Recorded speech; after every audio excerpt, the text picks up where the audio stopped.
సమీపంలో ఆయా గృహాలలో ఉంటూ ఈ స్థలములో జరుగుతున్న కూడికల విషయమై ఒక ఆలోచన కలిగి వారి చెవినిచ్చి దేవుని మాటలు వినుచున్న ఈ ప్రాంతవాసులకును, ఈ సభలలో దేవుని సన్నిధిని ప్రేమించి వచ్చిన దైవ సేవకులకు, విశ్వాసులైన మీకు నా హృదయపూర్వకమైన వందనాలు తెలియచేస్తూ ఉన్నాను. ఈ సభలలో దేవుని వాక్యంతో మీకు సేవ చేసే ఈ భాగ్యం నా ప్రభు నాకు అనుగ్రహించినందుకై నేను ప్రభుని ఘనపరుస్తూ, ప్రేమతో నన్ను ఈ కూడికలకు ఆహ్వానించిన దైవజనులు ఆదాం అయ్య గారికి, వారితో కలిసి జతపని వారుగా ఉన్న దైవ సేవకులందరికీ నా వందనాలు తెలియచేస్తూ ఉన్నాను. ఈ సభలకు ఇది చివరి రాత్రి. రేపు రాత్రి మనం ఈ స్థలంలో ఉండాల్సిన అవసరం లేదు. ఉండే పరిస్థితులు కూడా మనకు ఉండవు. ప్రభు మనతో మాట్లాడుతూ ఉన్న దినాలలో, మరి ముఖ్యంగా ఈ కూడికల్లో ప్రభు అనుగ్రహించిన ఈ చివరి రాత్రి ఒక వర్తమానంతో, ఒక తీర్మానంతో మనం ఈ స్థలమును విడిచి వెళ్ళడం, అది మనకెంతైనా ఆశీర్వాదకరం. గతించిన రాత్రి ఈ స్థలములో నుండి సమరయ స్త్రీ జీవితాన్ని మీ ఎదుట ఉంచి మీతో దేవుని వాక్యం పంచుకునే అవకాశం ప్రభు అనుగ్రహించారు. నిన్న రాత్రి ఈ స్థలంలో ఉన్న వారికి ఆ మాటలు వారి గమనంలో ఉండాలి అని నేను ఆశిస్తా ఉన్నాను. ఆమె జీవితంలో నుండి 3 సంగతులను ఈ స్థలములో ప్రకటించేందుకు ప్రభు సహాయపడ్డారు. ఈరోజు పాత నిబంధన గ్రంథములో నుండి మరి యొక్క వ్యక్తి యొక్క జీవితాన్ని మీ ఎదుట ఉంచి ఒక వర్తమానంతో ఈ కూడికలకు ముగింపుకు చేరడం మంచిదని నేను భావిస్తూ ఉన్నాను. బైబిల్ గ్రంథం మీతో పాటు తీసుకుని వచ్చిన వారు దయతో ఒక్కసారి మీ బైబిల్ ఇట్లా పైకి పెట్టి చూపిస్తారా? ఓకే, మంచిది, థ్యాంక్ యూ. దేవుని వాక్యం చదువుకొని చిన్న ప్రార్థనతో మనం వర్తమానాన్ని విందాం. ఆదికాండం 24వ అధ్యాయం. ఆదికాండం 24వ అధ్యాయం మొదటి వచనం ఇలా ఉంది. అబ్రహాము బహుకాలము గడిచిన వృద్ధుడై ఉండెను. అన్ని విషయములలోనూ యెహోవా అబ్రహామును ఆశీర్వదించెను. అన్ని విషయములలోనూ యెహోవా అబ్రహామును ఆశీర్వదించెను. ప్రార్థన చేద్దాం. పరమ తండ్రి, మీకు కృతజ్ఞతలు చెల్లిస్తూ మీ పాదాల చెంతకు మేము చేరి వస్తున్నాము. నీ ప్రియకుమారుడు మా ప్రభువైన యేసుక్రీస్తునందు మీరు మాకు అనుగ్రహించిన ఈ గొప్ప ధన్యత, ఈ భాగ్యమునకై మిమ్మల్ని మా హృదయపూర్వకంగా స్తుతిస్తూ ఉన్నాం. 1973వ సంవత్సరము నుండి నీ దాసుని మీరు బలపరిచి ఈ ప్రాంతాలలో జరిగిస్తూ వస్తూ ఉన్న నీ నమ్మకమైన పరిచర్య కొరకు మీకు వందనములు. ప్రతి ఏటా ఇలా కూడికలను నిర్వహించి అనేకులకు నీ సత్య సువార్తను వినిపించే ఒక గొప్ప పని నీ దాసునికి మీరిచ్చి క్రమము తప్పకుండా మీరు జరిగిస్తూ వస్తూ ఉన్న నీ నమ్మకమైన సేవకై మీకు స్తోత్రాలు, మీకు వందనములు. ఈ సంవత్సరం ఈ స్థలములో జరిగే కూడికల్లో నీ దాసునుగా నీ ప్రజలకు నీ మాటలు చెప్పేందుకు నేను పిలువబడ్డాను. మీరు నన్ను బలపరిచి గతించిన రాత్రి సమరయ స్త్రీ జీవిత వృత్తాంతములో నుండి మాకొక వర్తమానం ఇచ్చినందుకు మీకు కృతజ్ఞతలు. ఈ రాత్రి మరలా మీ పాదాల చెంత కూర్చున్నాము నాయన. ఎవరికి ఏ మాట అవసరమో మానవ మాతృడుగా నేను ఎరుగను. నేనెంత బలహీనుడనో నేను ఎరుగుదును. అపవిత్రమైన పెదవుల గలవాడని కనికరించి నా పెదవులను ముట్టి నా నోటికి నీ మాట అందించి నా ఆలోచనలను మీరు కొట్టివేసి నీ ఆలోచనలు నా మనసుకిచ్చి నా సహోదరి సహోదరులకు కావలసిన నీ వాక్య సందేశం మీరు అందించమని ఒక మంచి తీర్మానంతో మేమంతా ఈ స్థలము విడిచి వెళ్ళినట్లుగా మీరు కృప చూపమని మమ్మల్ని మేమే నీ దయగల హస్తాలకు అప్పగించుకుంటూ యేసు క్రీస్తు వారి అత్యున్నతమైన నామంలో స్తోత్రాలు చెల్లించి మీకు ప్రార్థన చేస్తున్నాము పరమ తండ్రి. Amen, amen. మంచిది ప్రియులారా, మనము చదువుకున్న ఈ ఒక్క వచనమును ఆధారంగా చేసుకొని దేవుడు మనతో మాట్లాడే వర్తమానం వినే ముందు దేవుని గూర్చి ఒక్క మాట మీతో చెప్పనివ్వండి. ప్రపంచంలో చాలా పుస్తకాలు ఉన్నాయి. ప్రపంచంలో చాలా పుస్తకాలు ఉన్నాయి. ఆ పుస్తకాలన్నీ చదివితే మనకు చాలా సమాచారం దొరుకుతుంది. అంటే సమాచారం అందించే పుస్తకాలు చాలా ఉన్నాయి. అలాగే ప్రపంచంలో మరికొన్ని పుస్తకాలు ఉన్నాయి. వాటిని చదివిన వారు తమ్ము తాము సంస్కరించుకోగలుగుతారు. అంటే దాని అర్థం మనుషులను సంస్కరించే మరికొన్ని పుస్తకాలు ప్రపంచంలో ఉన్నాయి. సమాచారం ఇచ్చే పుస్తకాలు, సంస్కరణ తెచ్చే పుస్తకాలు చాలా ఉన్నాయి. కానీ ప్రపంచంలో ఒకే ఒక పుస్తకం ఉంది. దాని పేరు బైబిల్ గ్రంథం లేక పరిశుద్ధ గ్రంథం అన్నాం. ఈ గ్రంథం చేసే పనేంటో తెలుసా? ఈ గ్రంథం మనుషులను రూపాంతరపరుస్తుంది. దీని అర్థం గొంగలి పురుగు లాంటి మనుషులను సీతాకోక చిలుకలాగా తయారు చేయగలదన్నమాట. ఆ ప్రక్రియనే రూపాంతరపు అనుభవం అని మనం అంటాం. కనుక అలా మనుషులను రూపాంతరపరచగలిగిన ఏకైక పుస్తకం పరిశుద్ధ గ్రంథం. అటువంటి పరిశుద్ధ గ్రంథమును ఎవరైతే పఠిస్తారో వారు దేవుని యొక్క వ్యక్తిత్వాన్ని, దేవుని యొక్క సుగుణాలను, దేవుని యొక్క ప్రణాళికలను తెలుసుకుంటారు. ఈ బైబిల్ మినహాయించి వేరొక స్థలములో దైవ వ్యక్తిత్వం, దైవపు సుగుణాలు, దైవ ప్రణాళికలు తెలుసుకుని వేరొక ఆధారాలు ఈ ప్రపంచంలో లేవనే చెప్పాలి. కనుక అటువంటి బైబిల్ గ్రంథం ఏ దేవుని గురించి అయితే మాట్లాడుతుందో ఆ దేవుని గురించి ఎన్నో రకాలైన వివరణలు ఈ లేఖనాలు ఇస్తున్నప్పటికీ కూడా అందులో ఒక సత్యం, ఈయన ఆశీర్వదించువాడు. ఈయనకున్నటువంటి పేర్లలో ఒక పేరు ఆశీర్వదించు దేవుడు. క్రీస్తునందు ప్రియులారా, ఈ బైబిల్ గ్రంథాన్ని మనం గమనిస్తే మనకు కనబడుతున్న ఈ సువిశాల విశ్వాన్ని ఆయన 5 రోజుల్లో చేసి 6వ రోజున మానవుణ్ణి తయారు చేశాడు. మానవుని చేసిన పిమ్మట ఆ మనుషులతో దేవుడు మాట్లాడే మొట్టమొదటి మాట ఆజ్ఞ కాదు, లేక ఏదో వాగ్దానమని కాదు, ఒక ఆశీర్వాదపు పలుకు ఆయన పలికాడు. మానవునితో దేవుడు పలికిన మొదటి పలుకు ఆశీర్వాదపు పలుకు, వర్డ్ ఆఫ్ బ్లెస్సింగ్ అంటాం.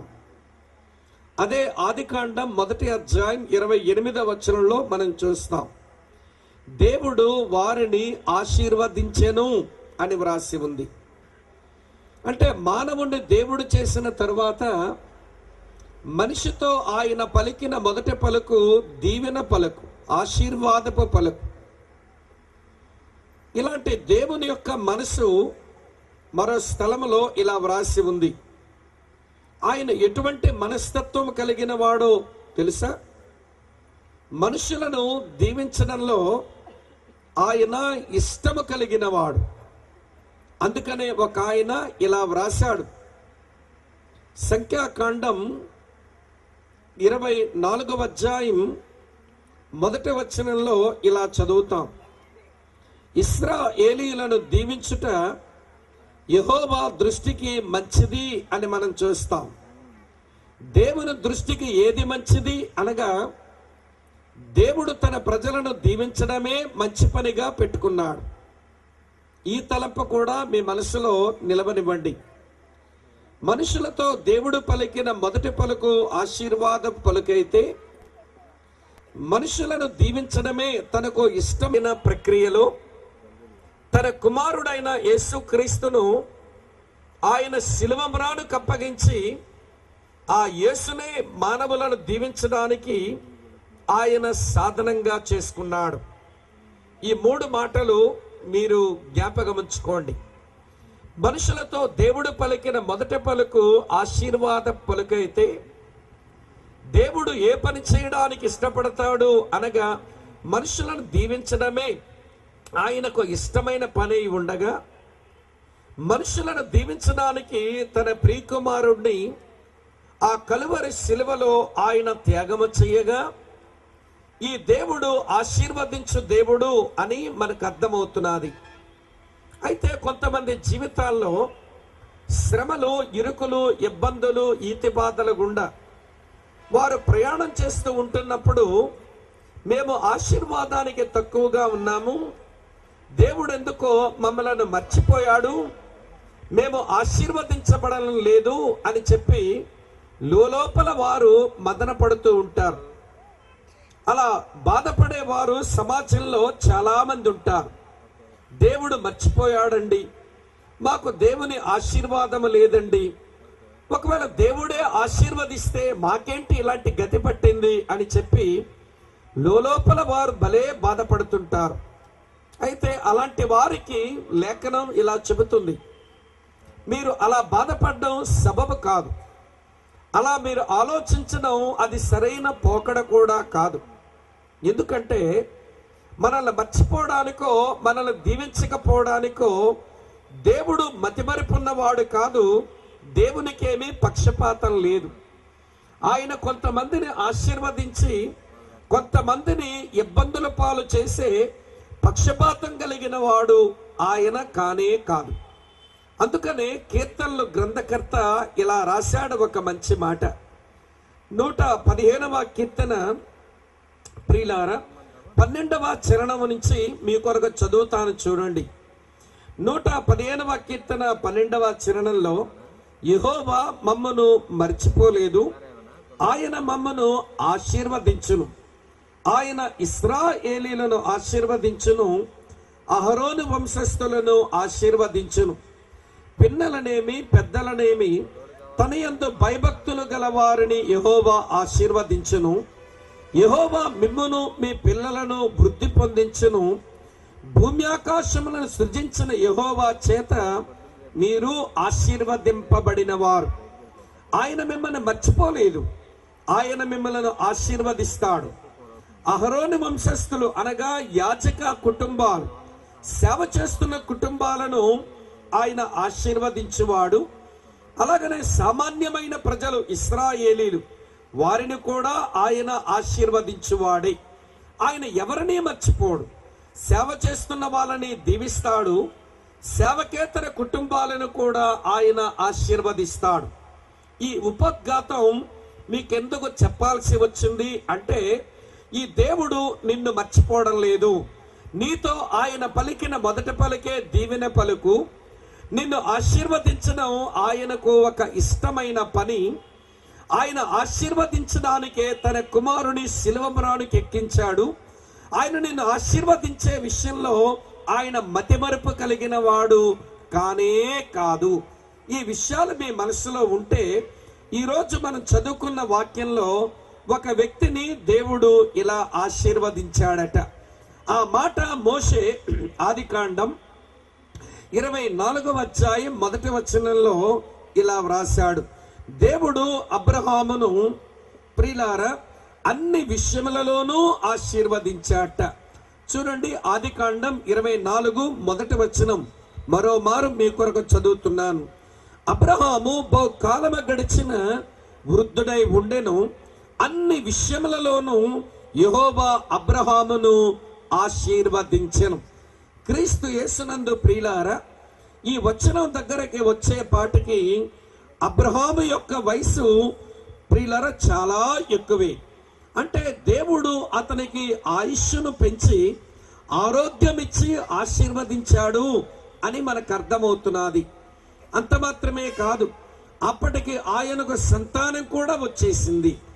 ప్రియులారా, హాగర వలన ఇష్మాయేలు, అలాగనే షారా వలన ఇస్సాకు, ఇట్లా ఆయన ఆశీర్వదించబడి సంతానము కూడా కలిగినోడైపోయాడు. అలాగనే వస్తువులు, అలాగనే ఆస్తిపాస్తులు ఇవన్నీ దేవుడిచ్చి దీవించాడు. అతని చాలా మంది దాసీలు కూడా ఉన్నారు. ఆయుష్లో దీవించబడ్డాడు, ఆస్తిపాస్తుల్లో దీవించబడ్డాడు, ఆప్తుల విషయమై దీవించబడ్డాడు, దాసీల విషయమై దీవించబడ్డాడు. అందుకే మోషే రాస్తున్నాడు, అన్ని విషయములలోనూ యెహోవా అబ్రామును ఆశీర్వదించెను అని వ్రాసి ఉంది. ఇక్కడ అన్ని విషయములలో అనే మాట ఎంత అద్భుతం అనిపిస్తుంది. దేవుడు ఏది కొదువ చేయలేదు. ఇందాక ఎవరో సహోదరుడు మంచి పాట పాడారు. సింహ పిల్లలు ఆకలి గొనినవై ఒకవేళ ఉంటాయేమో గాని దేవుని యందు భయభక్తులు కలిగిన వారికి ఏ మేలు కొదువై ఉండదట. ఆయన అన్ని విషయాలలో తన పిల్లలను ఆశీర్వదిస్తాడు.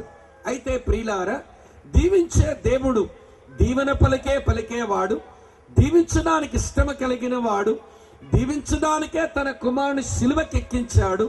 ఆయన మనల్ని మర్చిపోలేదు.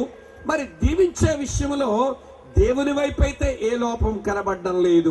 అయితే మరి దీవెనకి ఎందుకు తక్కువ ఉన్నాం, మనం ఎందుకు ఆశీర్వదించబడ్డం లేదు అని అనిపిస్తున్నది. అబ్రామును దేవుడు అన్ని విషయాల్లో దీవించిన వాడు, నన్నెందుకు ఇలా వదిలేశాడు అన్న ప్రశ్న మన మనసులోనికి వచ్చి తీరాలి. దానికి జాము లాంటి అడుగులు, అబ్రాము పొందినటువంటి అనుభవాలు అది నీ జీవితంలో లేకనే నువ్వు ఆశీర్వాదానికి తక్కువయ్యావు అని మీరు, నేను, మనము నేర్చుకోవాల్సి ఉంది.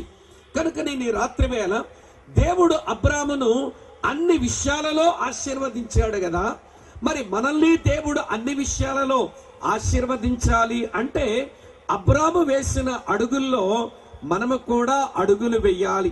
అంటే అబ్రాము యొక్క జీవిత విధానం లాగానే మన జీవిత విధానాన్ని, మన జీవన శైలిని మనం మార్చుకోవడం అది మనకెంతైనా ఆశీర్వాదకరమని నేను మీకు ప్రేమతో మనవి చేస్తున్నాను.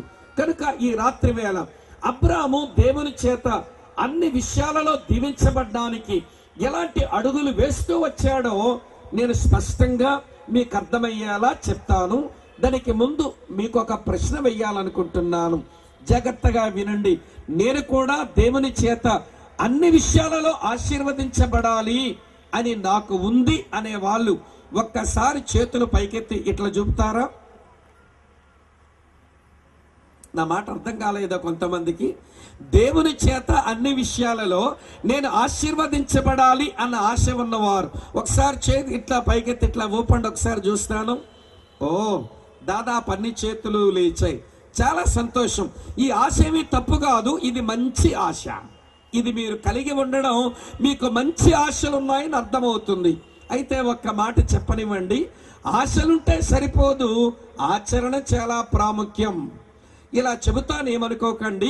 ఈరోజు క్రైస్తవులు ఎట్లాంటి వాళ్ళంటే వీళ్ళకు ఆశలు, అమ్మా వింటున్నారా, ఆశలు బారెడుంటాయి, ఆచరణే బెత్తుడు ఉంటుంది. ఆశలంతా బారెడంత ఆశలు, ఆచరణ అంతా బెత్తుడంత ఆచరణ. మరి ఎలా మనం ఆశీర్వదించబడతాం చెప్పండి? మా భాషలో చెప్పాలనంటే కొంతమందికి ఆకలి చాలా ఎక్కువట, పేకే చాలా సన్నం. అంటే ఏం మింగుతారు మరి? ఆశలు ఎక్కువ, పేక సన్నం. ఆశలు ఎక్కువ, ఆచరణ తక్కువ. వినండి ప్రియులారా, అందుచేతనే మనము ఈ గొప్ప స్థాయికి మనం చేరుకోలేకపోతున్నాం అని మనం అర్థం చేసుకుందాం. సరే వినండి జాగ్రత్తగా. అబ్రాము దేవుని చేత అన్ని విషయాలలో ఆశీర్వదించబడ్డానికి కొన్ని మంచి అనుభవాలు ఆయన గారి దగ్గర ఉన్నాయి. అవి మీకు అర్థమయ్యేలా చెబుతాను, స్పష్టంగా నేర్చుకునే ప్రయత్నం మీరు చేయండి. ఒక తలంపు చెబుతాను. అందులో మొదటి తలంపు ఏంటనంటే, అతను దేవుని పిలుపును అందుకొనినవాడు. అబ్రాము దేవుని చేత అన్ని విషయాలలో ఆశీర్వదించబడ్డానికి గల కారణం ఏంటనంటే, వినండి ప్రియులారా, he was called out man. దేవుని చేత పిలువబడినటువంటి మనుష్యుడు. జాగ్రత్తగా వినండి. దేవుడు పిలిచాడు అబ్రామును. ఇలా చెప్తాను వినండి ప్రియులారా. ఈ పిలుపు అనే మాట దగ్గరకు వచ్చేసి, ఎక్కడున్నావు అని పిలిచిన ఆ రోజు నుంచి అనే వరకు, ఈ రాత్రి వరకు ఆయన పిలుస్తూనే ఉన్నాడు. ఈ బైబిల్ దేవుడు ఆయన మనుషులను పిలిచే దేవుడు. The God of Bible is God of calling అన్నారు. ఈ బైబిల్ దేవుడు పిలిచే దేవుడు. ఆయన పిలుస్తున్నాడు. జాగ్రత్త వినండి. ఈ పిలుపును అర్థమయ్యేలా చేయడానికి కొన్ని మాటలు మీతో చెబుతాను. సరే, దేవుడు పిలిచేవాడండి, మంచిదే. మరి దేని బట్టి పిలుస్తాడు? దేని ద్వారా పిలుస్తాడు? దేని కొరకు పిలుస్తాడు? మళ్ళీ చెప్పనా? వినండి. ఈయన పిలిస్తే దేవుడు, అందులో అనుమానమే లేదు. ఆయన పిలిచే దేవుడు దేని బట్టి పిలుస్తాడు? దేని ద్వారా పిలుస్తాడు?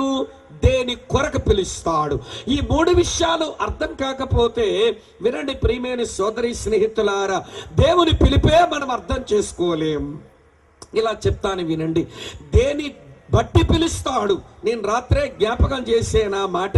గలతీయులకు రాసిన పత్రిక 1వ అధ్యాయం 6వ వచనంలో ఇలా వ్రాసి ఉంది. గలతీయులకు రాసిన పత్రిక 1వ అధ్యాయం నేను 6వ వచనం చదువుతాను, చూడండి. క్రీస్తు కృపను బట్టి మిమ్మును పిలిచిన వానిని అని రాసి ఉంది. అంటే దేవుడు దేని బట్టి పిలుస్తాడు అంటే తన కృపను బట్టి పిలుస్తాడు. ఈ మాట మీరు దయతో గమనించాలని మనవి చేస్తున్నాను. ఆయన తన కృపను బట్టి పిలిచేవాడు. నీ కులము బట్టి పిలవడు, నీకున్న ఆస్తిపాస్తులు బట్టి పిలవడు, నీకున్న అంద చందాలు బట్టి పిలవడు, నీకున్న బంధు బలగమన బట్టి పిలవడు.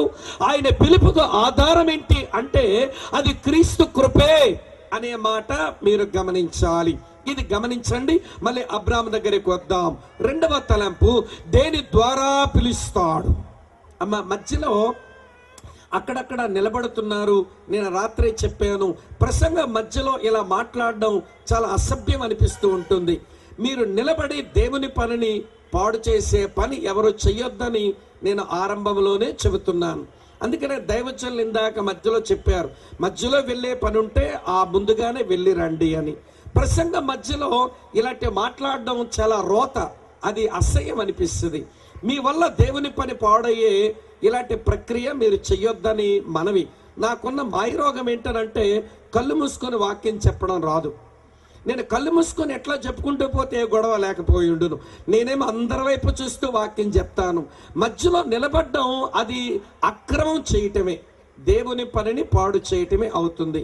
మీరు పక్క వాళ్ళు ఎవరో నిలబడితే కొంచెం లాగండి కిందకి, వాళ్ళు పర్వాలేదు, పడినా కానీ నడ్డిరిగినా నష్టం లేదు వాళ్ళకి. నడ్డిరిగినా కానీ వాక్యం వినైనా బాగుపడతారు. మీ పక్కనున్న వాళ్ళు నిలబడితే లాగండి, పర్వాలేదు, వాళ్ళకి మేలు చేయండి. అమ్మ, అర్థమవుతున్నదా? బయట వారు కూడా వింటారు కదా. మనం ఆ బోధకుడు మధ్యలో ఇలా చెప్పవలసి వస్తే, నన్ను బట్టి చెప్పవలసి వస్తే నాకెంత అవమానం ఇది అనుకోవాలి మనం. కనుక నిలబడి నువ్వు దేవుని పనికి నీకు అవమానం ఎందుకు తెచ్చుకుంటావు? అమ్మ కూర్చోండి, సిస్టర్ గారు. అమ్మ, అక్క కూర్చోండి, ప్లీజ్ బీ సీటెడ్. కూర్చోండి, అక్కడ ఎవరు కూర్చోమని చెప్పండి అమ్మని.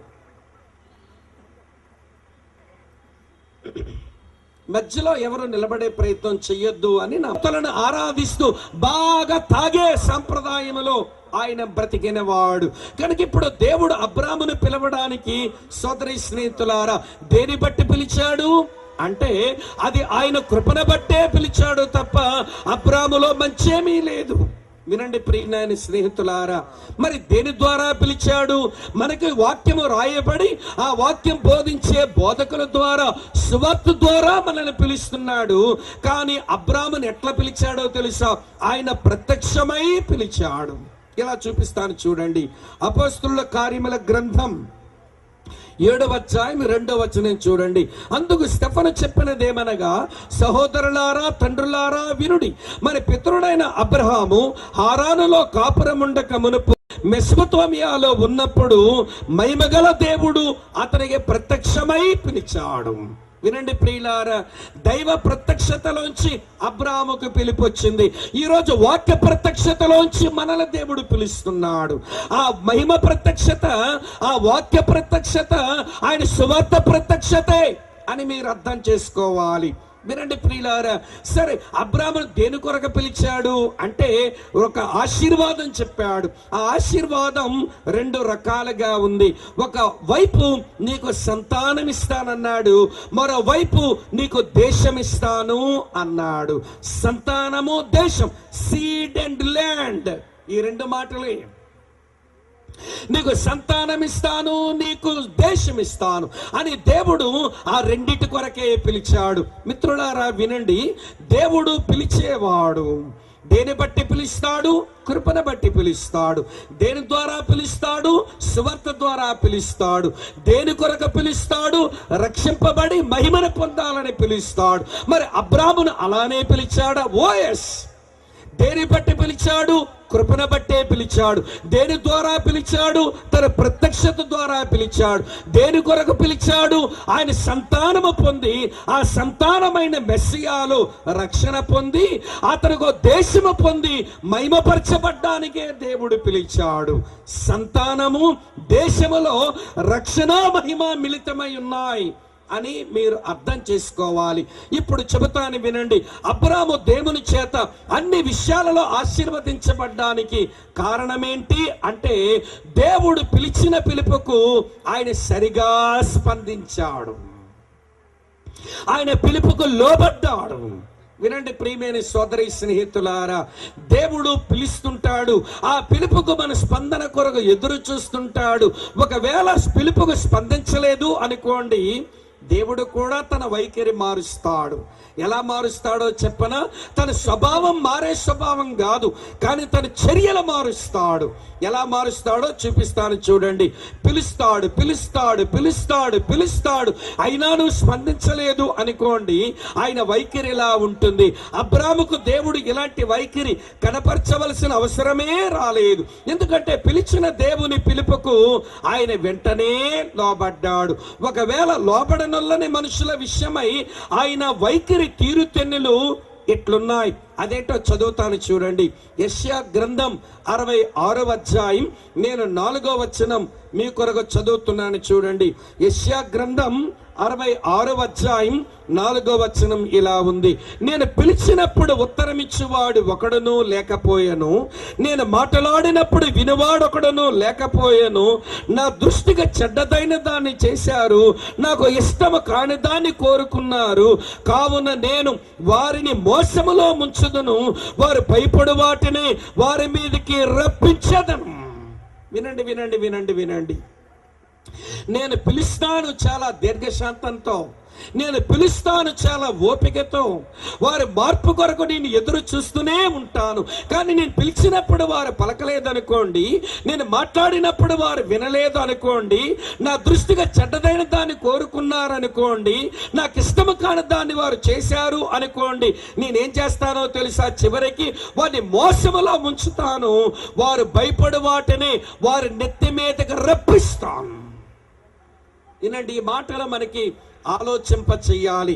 ఇలాంటి దుర్గత మనం ఎందుకు సంపాదించుకోవడం? ఇలాంటి కీడు మనం ఎందుకు తెచ్చుకోవడం? ఆయన పిలిచినప్పుడు చిత్తము ప్రభువా అని బాలుడైన సమూయేలు పలికినట్లుగా పలకడం, అది మనకు చేతనైతే ఆశీర్వాదాలు మన సొంతమవుతాయి. ఒక్కసారి దేవునికి స్తోత్రం చెబుతారా?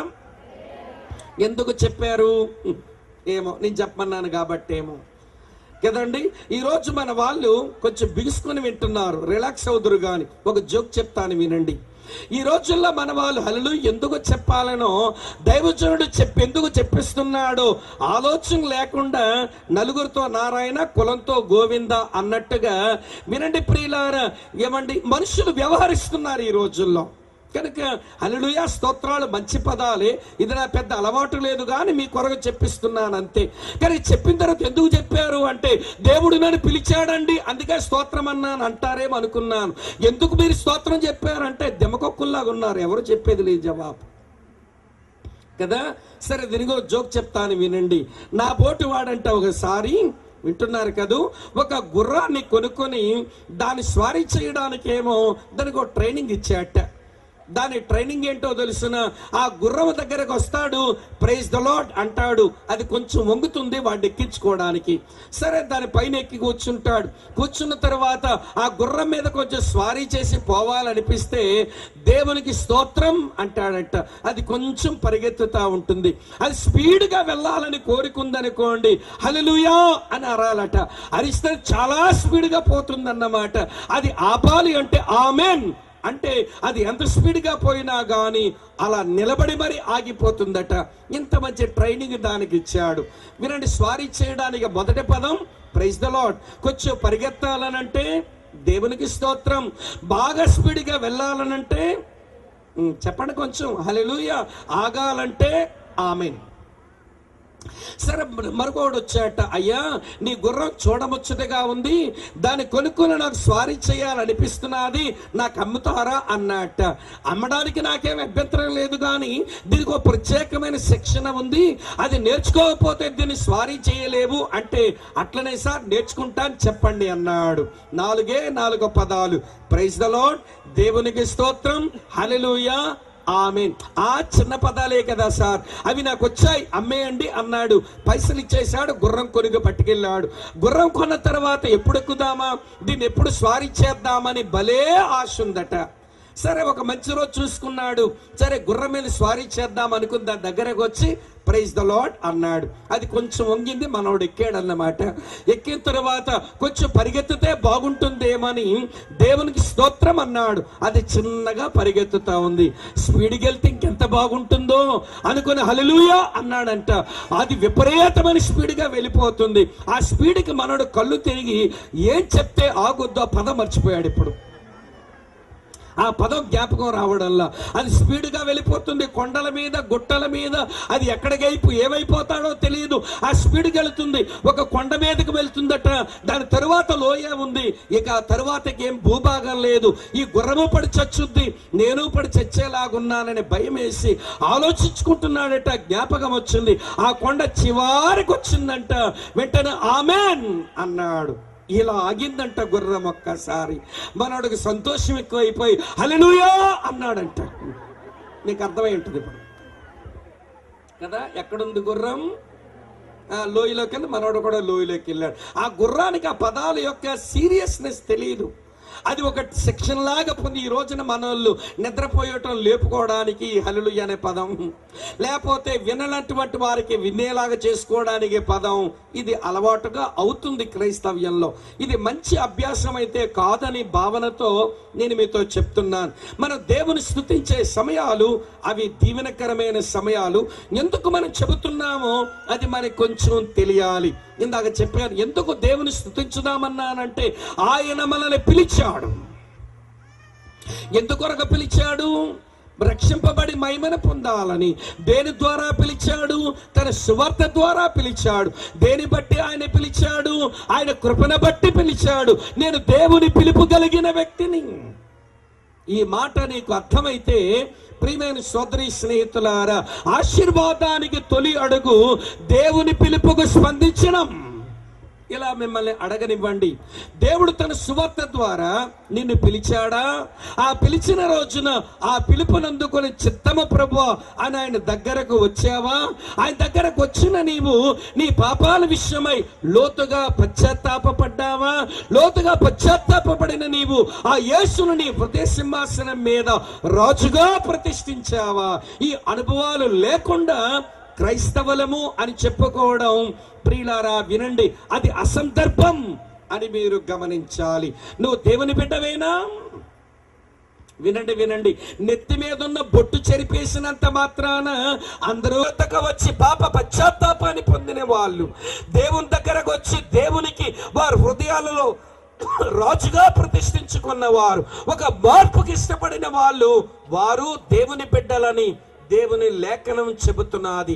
కనుక క్రీస్తేసునందు ప్రియమైన చెల్లి, అక్క, తమ్ముడు, అన్న, ఈ రాత్రి వేళ వినండి. అబ్రాము అన్ని విషయాలలో దేవుని చేత ఆశీర్వదించబడ్డానికి మొదటి అడుగు ఆయన దేవుని పిలుపును పొందినవాడు. మరి ఈరోజు అన్ని విషయాల్లో ఆశీర్వదించబడాలని నీకు ఆశ ఉందా అంటే చేతులు చూపావుగా. మరి నువ్వు దేవుని పిలుపును అందుకున్న మనిషివేనా? కనీసం ఎప్పటి వరకైనా ఆయన సువార్త ద్వారా ఆయన నిన్ను పిలిచిన పిలుపు నీకు అర్థం కాకపోతే ఈ రాత్రైనా చిత్తము ప్రభువా అని అనడం, అది నీకు చేతనవ్వాలి అని నేను మీకు మనవి చేస్తున్నాను. రెండవ సంగతి చెబుతాను వినండి.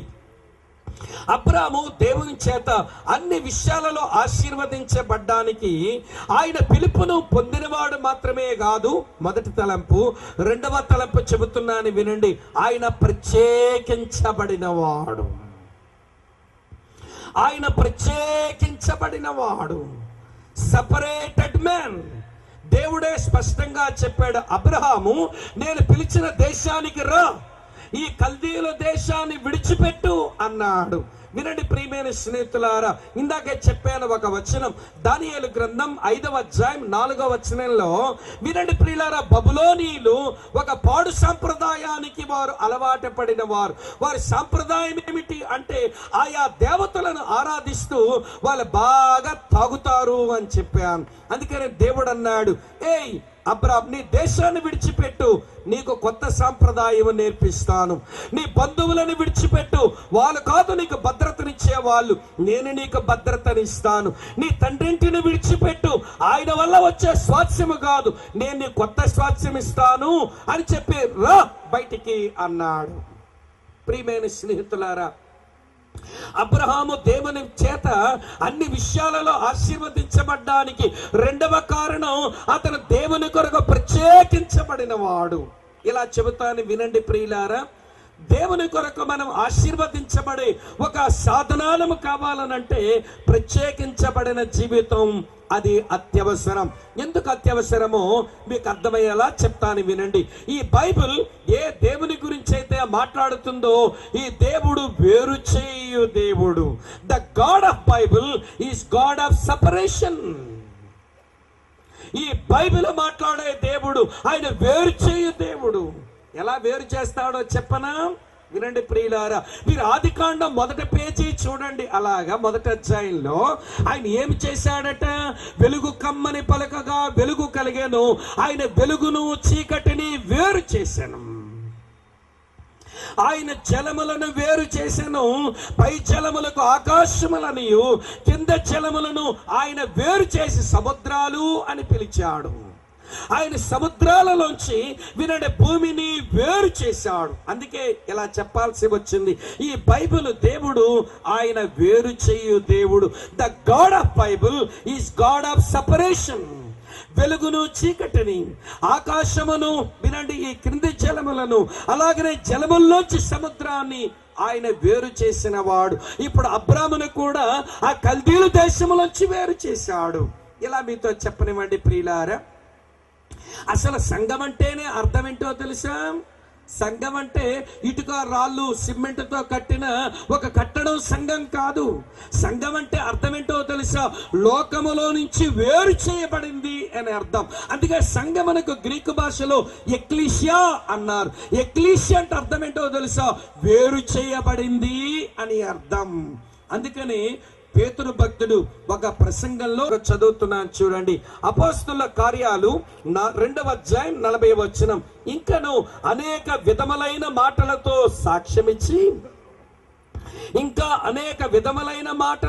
సాక్ష్యమిచ్చి మీరు మూర్ఖులకు ఈ తరమ వారికి వేరై రక్షణ పొందండి అని వారిని హెచ్చరించాడు. మీరు వేరవ్వాలి.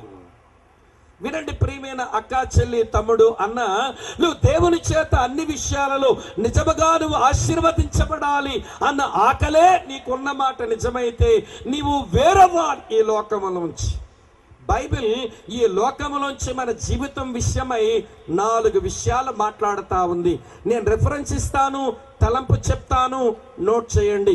యాకోబు రాసిన పత్రిక 4:4 అంటాడు కదా, వ్యభిచారులారా, ఈ లోక స్నేహము దేవునితో వైరమని ఎరగరా? ఎవడు ఈ లోకమును స్నేహం చేస్తాడు వాడు దేవునికి శత్రువగును అన్నాడు. అంటే దేవుని పిల్లలు లోకముతో స్నేహం చేయరాదట. వినండి వినండి వినండి మరో మాట. మొదటి యోహాను పత్రిక 2:15 యోహాను భక్తుడు అంటాడు, ఈ లోకమునైనను లోకములో ఉన్న వాటినైనను ప్రేమించుకుడి అన్నాడు. లోకముతో స్నేహం చేయరాదు, లోకమును ప్రేమించరాదు. మరో మాట చెప్తాను వినండి. యాకోబు రాసిన పత్రిక 1:27 యాకోబు అంటాడు, నిజమైన భక్తి ఏంటనంటే ఈ లోకమాలిన్యమును అంటించుకొనరాదు అన్నాడు. వినండి ఈ మాట, లోకమాలిన్యాన్ని అంటించుకోకూడదు. రోమాపత్రిక 12:2 ఏమి రాసిందో తెలుసా? మీరు ఈ లోక మర్యాదను అనుసరించరాదు అన్నాడు. ఈ 4 మాటలు ఇంతకంటే లేవిక బైబిల్లో. లోకమునుతో స్నేహించరాదు, లోకమును ప్రేమించరాదు, లోకమాలిన్యం అంటించుకునరాదు, లోక మర్యాదను అనుసరించరాదు, ఈ లోకం నుంచి వేరవ్వండి. అదే క్రైస్తవ్యం. ఇలా చెబుతాను వినండి ప్రియులారా.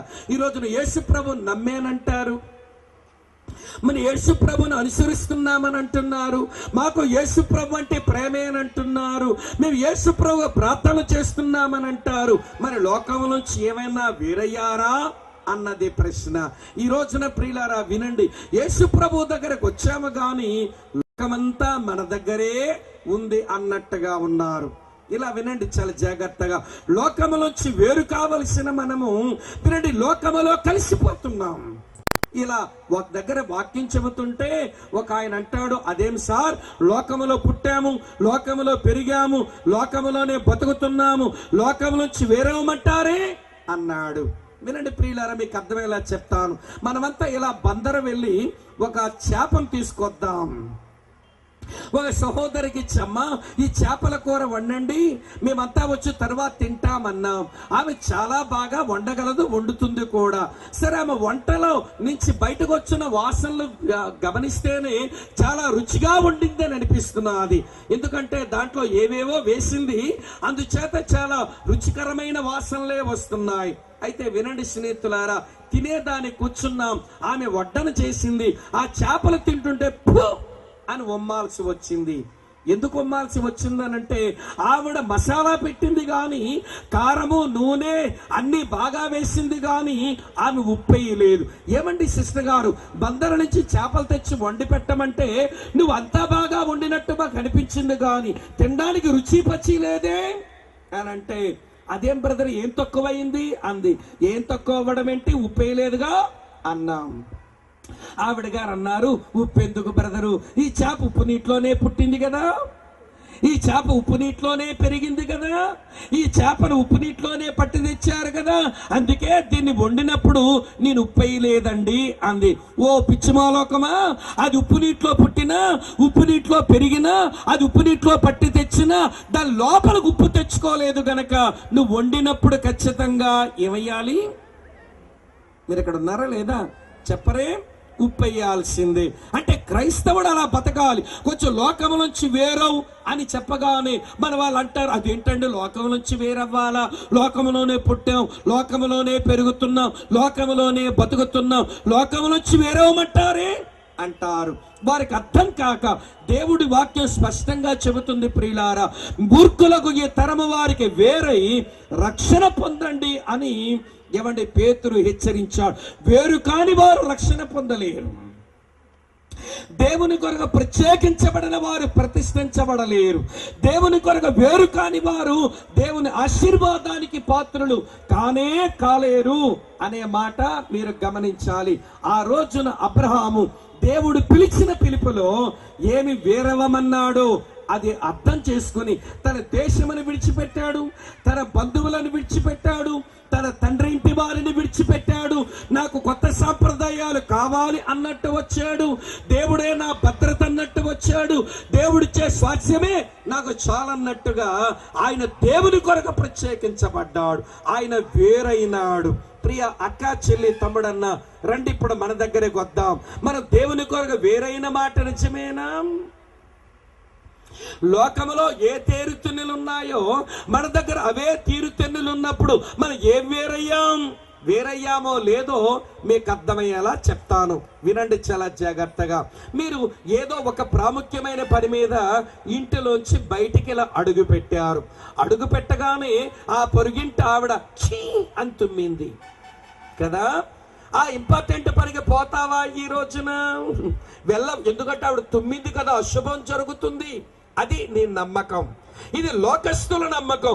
నీ పనుల యొక్క జయాపచయాలు మనమే దేవుని మీద ఆధారపడి ఉంటాయి.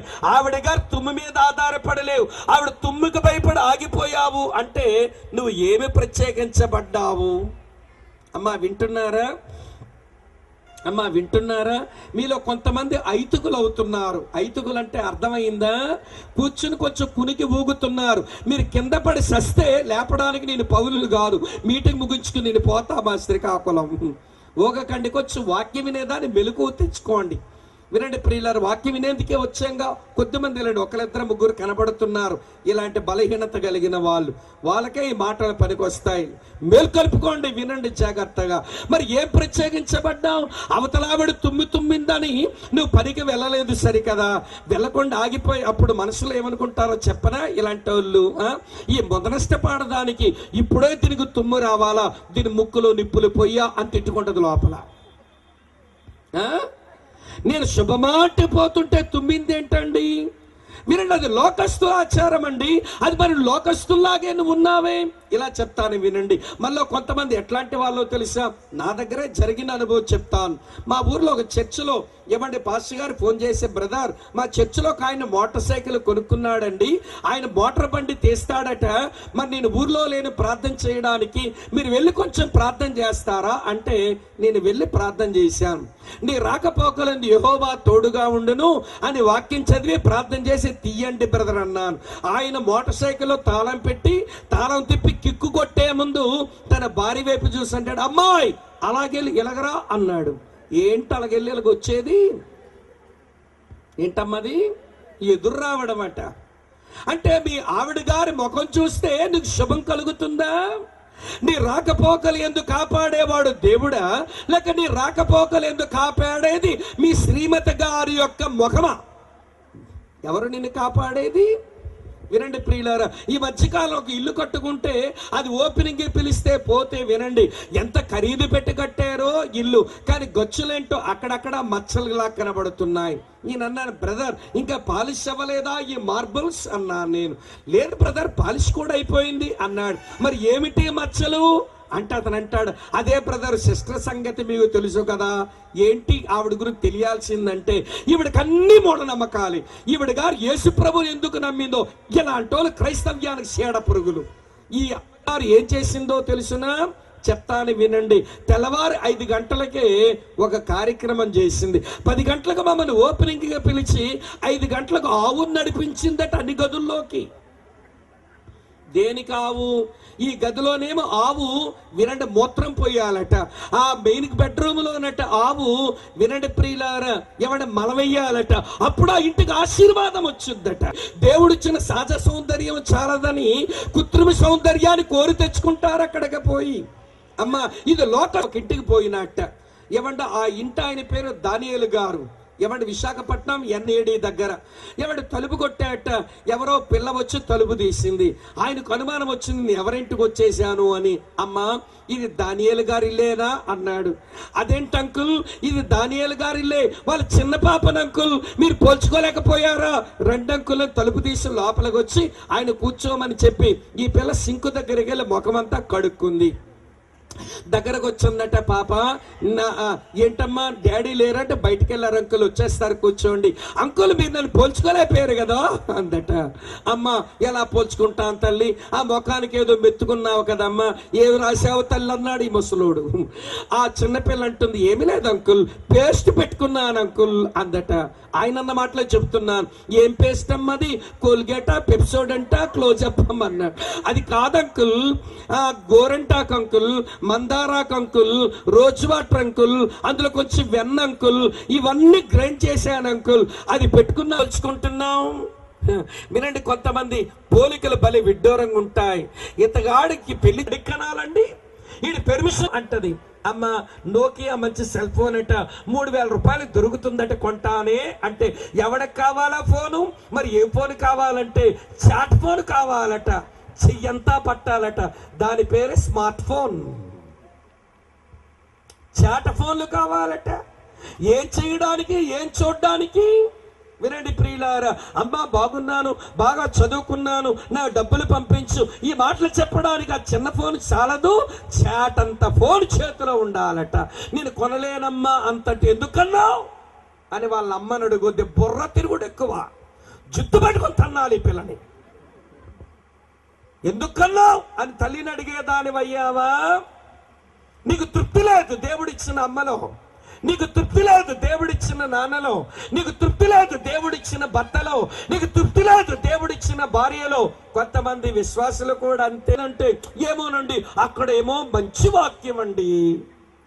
కప్ప క్రైస్తవులు ఉంటారు, ఒక మందిరంలో క్రమంగా ఉండరు, ఒక సేవకుని క్రమశిక్షణలో పెరగరు. ఈ కొద్ది రోజులు ఈ చర్చిలో, మరి కొద్ది రోజులు ఆ చర్చిలో. ఈ కప్ప ఈ బకెట్లోంచి ఆ బకెట్లో, ఆ బకెట్లోంచి ఆ బకెట్లో ఎగురుతా ఉంటది. అలా చేయకూడదమ్మా. ఒక సేవకుని క్రమశిక్షణలో నువ్వు క్రమంగా పెరుగుతానంటే ఏదైనా వాక్యమే కదండి అని రాగాలు తీస్తుంది, రాగాల పట్టి. ఏదైనా వాక్యమేనా? అయితే ఈ మాట విను, ఏవైనా పాలే కదా, జిల్లేడు పాలు తాకూడదు, చచ్చూరుకుంటావు. నీకు మారు మనసులోకి నడిపించి, నేను రక్షణ అనుభవంలో పెంచి, నీకు బాప్తీసం ఇచ్చి, నీ మీద ఆధ్యాత్మిక నాయకుడు ఉన్న ఒక సేవకు నాయకత్వంలో పెరక్క, సేవకుడి మీద అసంతృప్తి పెట్టుకొని ఎన్ని గుడులన్నీ మారుతావు, ఎన్ని సంఘాలను మారుతావు. ప్రియులారా వినండి, ఈరోజు క్రైస్తవుల వరవడి ఇలా ఉంది, అందుకే ఇలా చెప్పాల్సి వస్తుంది మీకు. తృప్తి లేని వారు దేవుని చేత వీరు ఆశీర్వదించబడలేరు. అప్పుడు నిప్పులను కట్టెలు ఉన్నవి గాని దహన బలికి గొర్రెపిల్ల ఏది అన్నాడు. అబ్రాముకు తెలుసు ఆ ప్రశ్న అడిగిన బిడ్డనే దహన బలి ఇవ్వాలని. కానీ ప్రియులారా, ఆ ఇస్సాకు నోట మాట రాగానే ఒక శరీర సంబంధంగా తండ్రే కదా, లేక పుట్టిన కొడుకును బలివ్వలసి ఉందని హృదయం కలుక్కుమని ఉంటది. ఒక్కసారి ప్రశ్నకి ఏం జవాబు చెప్పాలి? నేను అనుకుంటాను ఇలా దేవుని వైపు చూచి ఈ పిల్లవాడి నోట్లోంచి ఇలాంటి ప్రశ్న వేయించావేమి దేవా, నా గుండె పగిలిపోవాలని వేయించావా? సరే ఎలా జవాబిస్తానో చూడు అని ప్రియుల దేవుని వైపు చూచి కుమారుడి వైపు చూసి అన్నాడు, నా కుమారుడా యెహోవా చూచుకొనను. జవాబు ఇవ్వగలిగానా? నిన్ను ప్రేమిస్తున్నానా, వీడిని ప్రేమిస్తున్నానా? అలా అన్నావే, నా కొడుకునా నిన్ను ప్రేమించుకున్నది. గాడిద గంత కట్టా నిబ్బరంగానే ఉన్నా, కట్టెలు కొట్టా నిబ్బరముగానే ఉన్నా. ఈ పిల్లవాడు అడిగిన ప్రశ్న కోపాను. ఈ బైబిల్ మాట్లాడుతున్న దేవుడు, ఈయన ఆశీర్వదించు దేవుడు. మనుషులతో పలికిన మొదటి పలుకు ఆశీర్వాదపు పలుకు. దేవుడు దీవించడంలో ఇష్టము కలిగినటువంటి వాడు. దీవించడానికే తన కుమారుని ఆ కల్వరి కొండ మీద బలిచ్చాడు. ఆయన నిన్ను మర్చిపోలేదు. సేవకులను ఆశీర్వదిస్తాడు, సామాన్యమైన మనుషులను ఆశీర్వదిస్తాడు. ఆయన మనలో ఎవరినీ మర్చిపోలేదు. ఆయన వైపు లోపమే లేదు దీవించడానికి. లోపం ఏదన్నా ఉంటే నీ దగ్గరే ఉంది. దేవుని పిలుపుకు స్పందించము, దేవుని కొరకు ప్రత్యేకించబడలేము. ప్రియులారా, ఎవరి దేవుడికి విధేయత చూపడం చేతనవ్వలేదు. ప్రియులారా, దేవుని విషయమై తృప్తిగా జీవించడం చేతనవ్వలేదు. దేవునికి సమర్పించుకోవడము చేతనవ్వలేదు. మరి ఎలా దేవుడు అన్ని విషయాలలో నిన్ను ఆశీర్వదిస్తాడో మీరే చెప్పండి. ఈ 3 దినాల ఈ మంచి కూడికల్లో చివరి రాత్రి ప్రభు అంటున్నాడు, నేను నిన్ను ఆశీర్వదించువాడను. నిన్ను ఆశీర్వదించడమే నాకు ఇష్టమైన పనిగా పెట్టుకున్నాను.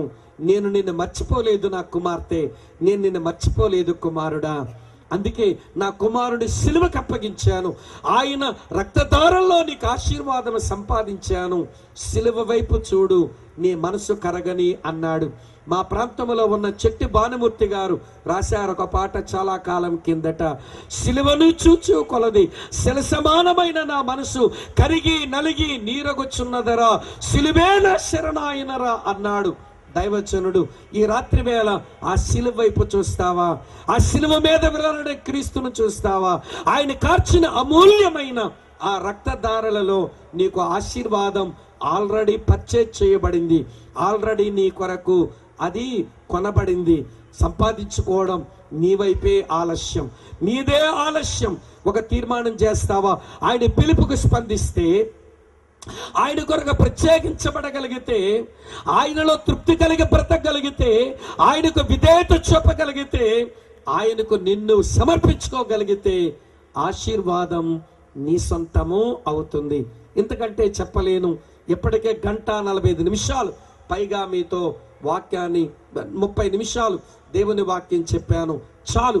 ఆ మాటలు జీవితంలో తీసుకుని, ప్రభువా నువ్వు పిలవగా నేను పలుకుతాను, నీకు విధేయత చూపిస్తాను, నీ కొరకు ప్రత్యేకంగా బ్రతుకుతాను, నీవి ఇచ్చిన దాంతో తృప్తి కలిగి జీవిస్తాను, నన్ను నేనే నీకు సమర్పించుకుంటున్నాను, నన్ను ఆశీర్వదించవా. ఆ రోజున యాకోబు అడిగాడు యబ్బేకు రేవు దగ్గర, నువ్వు నన్ను ఆశీర్వదిస్తేనే కానీ నిన్ను వదలను అన్నాడు. ఈ రాత్రి వేళ అలా ఆయన పాదాలు పట్టుకుంటావా? నీ ప్రభు నీ ఎదుట ఉన్నాడు, దీవించి నిన్ను పంపిస్తాడు. రండి, మోకరించగలిగిన వారు మోకరించండి, కళ్ళు మూసుకోనండి, ప్రార్థన చేసుకుందాం. ముగింపుకు వచ్చాం మనం. రండి ప్రార్థన చేసుకుందాం. మోకరించగలిగిన వారు మోకరించండి, కింద కూర్చున్న వాళ్ళు, కుర్చీలో ఉన్నవారు తలలు వంచి, ప్రభువా నాకు నీ దీవెన కావాలి, నీవు నన్ను ఆశీర్వదించాలి ప్రభువా, ఇగో నీ సన్నిధిలో కూర్చున్నాను. యబ్బేకు రేవు దగ్గర. అమ్మ కూర్చోండి అమ్మ ప్లీజ్. ప్రార్థన చేయటం అంటే ఇంటర్వెల్ కాదు, ఇది మీరు కదిలి వెళ్ళడానికి. దేవుని మాట వినడం ఎంత ప్రాముఖ్యమో దేవునికి ప్రార్థన చేసుకోవడం కూడా అంతే ప్రాముఖ్యం, అంతకంటే ఎక్కువ ప్రాముఖ్యం. అక్కడ నీ మనసు చెప్పు, విన్న వాక్యానికి నీ స్పందన చెప్పు, నీ తీర్మానమే చెప్పు. ప్రభు నిన్ను ఆశీర్వదించి పంపిస్తాడు. 5 శ్రేష్టమైన అనుభవాలు అబ్రాము జీవితంలో ఉన్నాయి. అవి మన జీవితంలో లేవని మనకు తెలిస్తే పశ్చాత్తాపడదాం, క్షమించమని అడుగుదాం, ప్రభు యొక్క కృపను కోరుకుందాం. ప్రభువా ఇగో నన్ను ఆశీర్వదించు, ఇగో నీ పాదాల చెంత కూర్చున్నాను, నీ దీవెన నాకు కావాలి నాయన. వినండి ప్రియులారా, దేవునికి ఆశీర్వాదం ఊరకనే రాదు.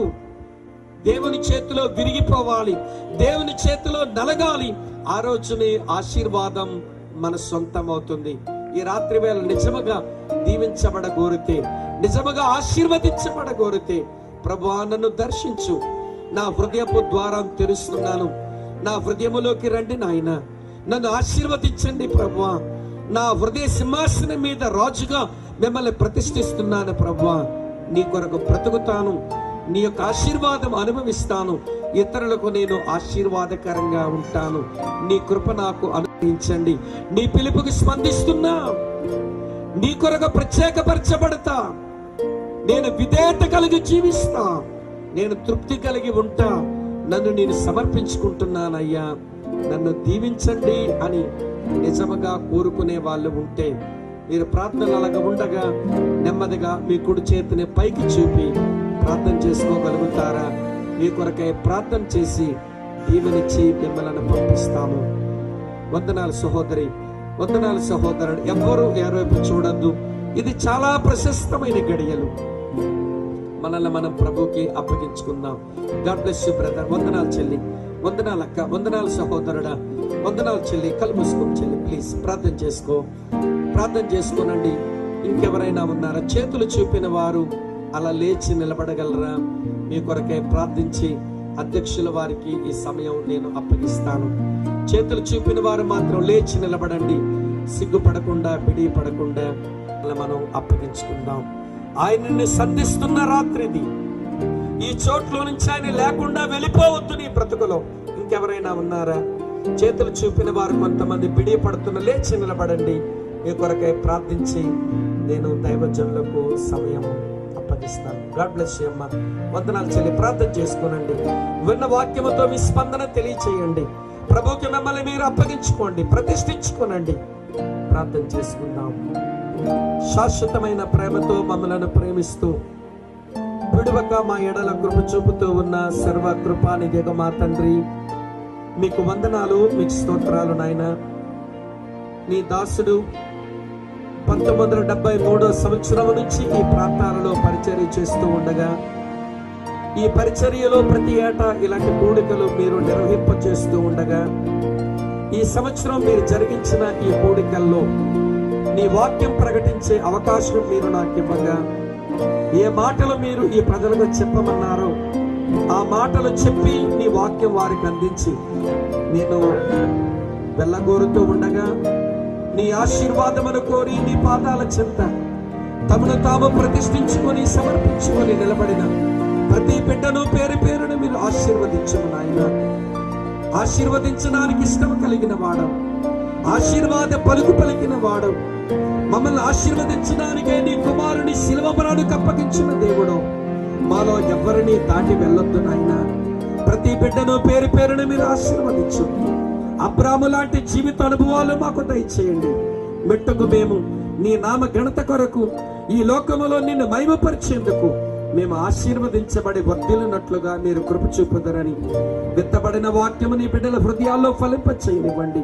కొంతమంది ఇంకా కూర్చుని ఆలోచిస్తూ ఉండగా వారి అంతరంగములో నీ వాక్యం పరిచయనివ్వండి. మీరే కృపాకార్యం చేయండి.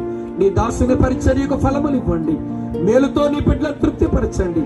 మహిమ ఘనత ప్రభావాలు మీరు ప్రార్థిస్తున్నాము పరమ తండ్రి. ఆమేన్. ఆమేన్.